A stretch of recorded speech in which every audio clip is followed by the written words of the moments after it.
Assalamualaikum warahmatullahi wabarakatuh.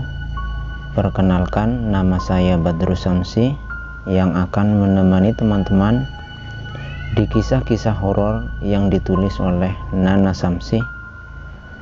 Karya-karyanya bisa teman-teman baca di KBM App yang linknya bisa teman-teman lihat di deskripsi di bawah.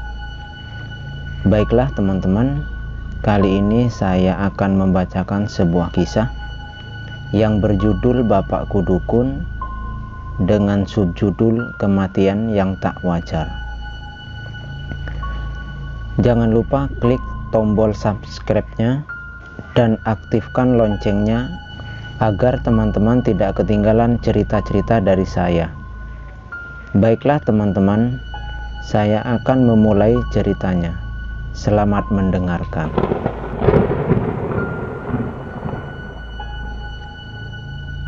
Innalillahi wa innalillahi raji'un. Aku mendengar orang-orang berkata demikian. Wajahku masih basah setelah ku basuh dengan air agar wajahku yang lusuh kembali segar. Aku terdiam beberapa saat di kamar mandi, menyembunyikan rasa perih. Umurku masih 9 tahun, tapi aku sudah harus bisa menjaga rahasia besar keluarga. Mary, bayi yang baru berumur 1 bulan, ia harus meregang nyawa akibat dijadikan tumbal oleh orang jahat. Aku sendiri yang menjadi saksi detik-detik di mana Mary harus berjuang antara hidup dan mati. Hari itu aku libur sekolah. Aku masih duduk di kelas 4 SD. Pagi-pagi, ibu sudah memandikan Mary adikku. Ia wangi, dan aku suka sekali aroma mulut bayi. Ku ciumi Mary berkali-kali. Ku jaga dia, sementara ibu sibuk memasak sebagaimana tugas ibu rumah tangga pada umumnya. Pukul 9 pagi, semua pekerjaan ibu sudah selesai. Kemudian ia menyuapi Mary dengan bubur pisang. Hanya sedikit, sekitar 1 sendok teh. Bahkan bisa dikatakan pisang itu masih utuh. Setelah itu, ibu menimang-nimang Mary. Kami bercanda di ruang tamu.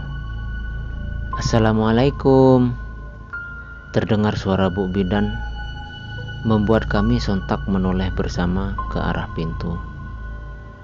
Aku tidak tahu kenapa Bu Bidan datang ke rumah pagi itu. Bukankah biasanya ibu-ibu yang datang ke posyandu? Waalaikumsalam, jawab ibu, mempersilahkan Bu Bidan untuk masuk. Kemudian Bu Bidan mulai mengajak Mary bercanda. Pagi cantik, gendutnya, kita timbang dulu ya, kata Bu Bidan. Aku terus memperhatikan Bu Bidan. Ia menidurkan Mary di gendongan yang sudah dikaitkan ke timbangan bayi gantung. Timbangan ini hanya bisa mengangkat beban hingga 10 kilo saja. Setelah dilihat dengan seksama, Bu Bidan melepas gendongan dari timbangan. Sudah, naik 1 kilo loh, pantesan gendut, kata beliau. Kemudian ia mencatat hasil di buku. Aku terus memperhatikannya sampai Bu Bidan pamit pulang. Mungkin Bu Bidan belum sampai di rumahnya ketika Mary mulai memuntahkan isi perutnya. Yang tak lain adalah bubur pisang yang baru saja ia makan.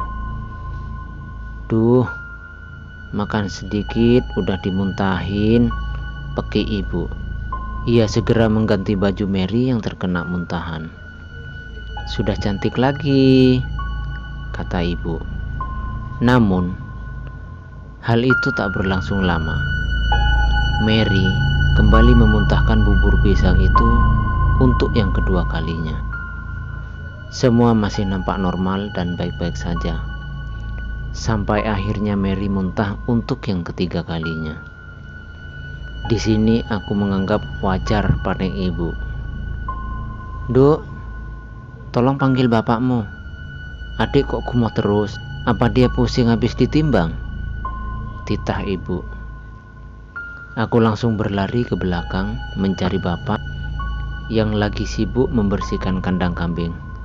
"Pak dipanggil ibu," teriakku. "Nggih, bentar," jawab bapak. Aku segera kembali ke ruang tamu. Mary masih saja terus muntah, hampir setiap 15 detik sekali. "Ada apa?" tanya bapak. "Ini loh anakmu muntah terus. Coba panggilin Bu Bidan sana," perintah ibu. Bapak memeriksa Mary. Terlihat mimik wajah yang kurang enak. Kemudian beliau segera berganti baju dan pergi ke rumah Bu Bidan. Tak butuh waktu lama, Bu Bidan sudah kembali ke rumah. "Habis makan pisang ya, Bu?" tanya Bu Bidan. "Iya," jawab ibu singkat. "Bayi itu nggak boleh dikasih pisang loh, Bu. Perutnya kan belum bisa menerima," jelas Bu Bidan. "Sedikit kok, Bu," jawab ibu. Ia tunjukkan pisang yang tadi ia berikan kepada Mary. Pisang itu hampir masih utuh. "Oh, enggak. Padahal tadi nggak apa-apa ya, Bu," kata Bu Bidan heran. "Iya. Begitu habis ditimbang tadi langsung muntah, Bu. Apa iya bayiku pusing?" terang ibu. "Ya, semacam habis makan, minum kemudian diayun, jadinya pusing." Bu Bidan melempar senyum kecil mendengar penuturan ibu barusan. Setelah memeriksa, Bu Bidan pamit pulang. "Tak apa-apa," katanya, "nanti juga berhenti muntahnya." Namun hal itu tak terjadi. Mary masih terus memuntahkan bubur pisang itu, bahkan semakin banyak. Bu D yang kebetulan mau belanja mampir ke rumah. Ia bertanya, "Bagaimana awalnya? Kok bisa begitu?" Kemudian tetangga mulai berdatangan satu persatu. Ibuku sudah tidak kuasa melihat Mary yang semakin lemas. Akhirnya Bu D menggantikan ibu menggendong Mary. Sementara aku mengusap bibir Mary setiap kali ia habis muntah. "Astaghfirullahaladzim," ucap Bu D setiap kali Mary muntah. Aku berinisiatif menaruh bak bayi di bawah untuk menampung muntahan adikku. Posisi Mary tengkurap, sementara tangan Bu D ia letakkan di keningnya. Aku berlari ke dalam mengambil kain untuk mengusap pisang yang dimuntahkannya. Hampir semua baju bayi aku pakai untuk membersihkan bibirnya. Kupilih baju dan selimut yang lembut. Ibu menangis terseduh di kamar, sementara bapak memanggil nenek. Lama-lama Bu D pun tak tega melihat keadaan Mary. Kini ganti nenek yang memangku Mary. Kejadiannya berlangsung begitu cepat. Aku tak memperhatikan bapak lagi. Entah kemana beliau. Apa cari jampi-jampi ke orang pintar? Atau kemana? Entahlah. Yang jelas, kami masih sangat mempercayai hal-hal mistis seperti ini. Apalagi setelah mendengar cerita dari ibu tentang masa kecilku dulu. Kini, bubur pisang itu semakin banyak. Tak hanya keluar dari mulut, tetapi juga keluar dari lubang hidung. Bubur itu begitu kental dan kasar. Banyak bulir-bulir pisang yang tak hancur. Sungguh aneh, pikirku. "Hati-hati, Nduk. Nanti hidungnya wedangan," kata para tetangga mengingatkan. Dengan cekatan, ku bersihkan dan ku pencet hidung Mary. Wedangan itu seperti terkena balsem, panas. Kupastikan tak ada bubur pisang di lubang hidungnya yang kecil agar ia bisa bernafas. Aku lihat ubun-ubunnya mulai cekung seiring dengan kelopak matanya yang juga cekung. Aku punya sebuah firasat, adikku tak akan selamat. Kini durasi muntahnya semakin melambat. Badan gendut adikku makin menyusut. Aku memegang tangannya. Uratnya mulai timbul. Kaki dan tangannya keriput. Kemudian keningnya mulai membiru. Napasnya masih teratur, tak tersenggal-senggal. Begitu tenang. Kini seluruh badannya membiru. Aku tahu dia akan segera pergi. Ku bersihkan wajahnya untuk yang terakhir kali. Aku berdiri menuju kamar mandi. Pandanganku kosong. Cukup lama aku berada di sana, sampai ku dengar suara riuh itu. "Sudah tidak ada," kata mereka. Sebenarnya aku sudah tahu. Akan tetapi, tetap saja hatiku pilu. Aku terdiam cukup lama di kamar mandi. Tadi pagi aku masih mengajaknya bercanda. "Genduk mana? Genduk mana?" Aku dengar orang-orang panik mencariku. "Selamat jalan, Mary," ucapku. Kemudian aku membasuh wajahku dan keluar dari kamar mandi. "Hei, ini genduk di sini," kata budeku. Semua orang memenuhi rumahku dari depan sampai dapur.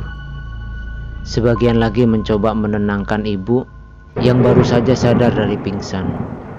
Sementara Bude Sulis menjodorkan air putih untukku.